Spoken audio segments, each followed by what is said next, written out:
خۆشەویستان سڵاوتان لێبێ.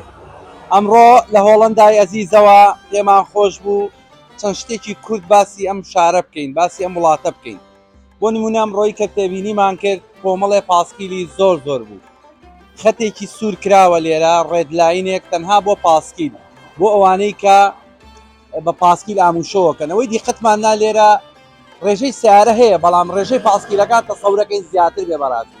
ئەم پاسکیلانەی کە ئیبینن خەڵک دێ لێرە پارکینیەکە و وەک خۆتانە بینن لێرە پاسکیلەکان دائەنێ و لە هەمان کاتا ئەگەر بۆ ئیش و کاروبارێکی خۆی بێ بەکاری هێنێ.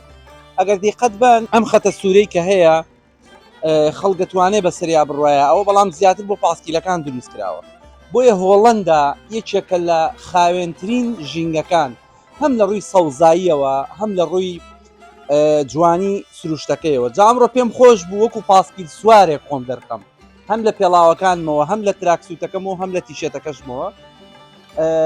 ئەمانەی کە ئیبینن ئەو خەڵکە چۆن بڵێ ڕۆژانە بەم پاسکیلانە چێتە سەرکار، ڕۆژانە پاسکیل بەکارێنێ. پاسکیل یەکێکە لەو ئامێری گواستنەوانەی کە زۆر باش بۆ تەندروستی، زۆر باشە بۆ هەموو کایەکانی ژیان، بە تایبەت کاتێ بەیانیان خەڵگەچێ بۆ سەرکارەکەی زۆر درەنگ ئەکەوێ، بەڵام ئەگەر پاسکیلێکی پێبێ ئیشەکانی باشترەوە.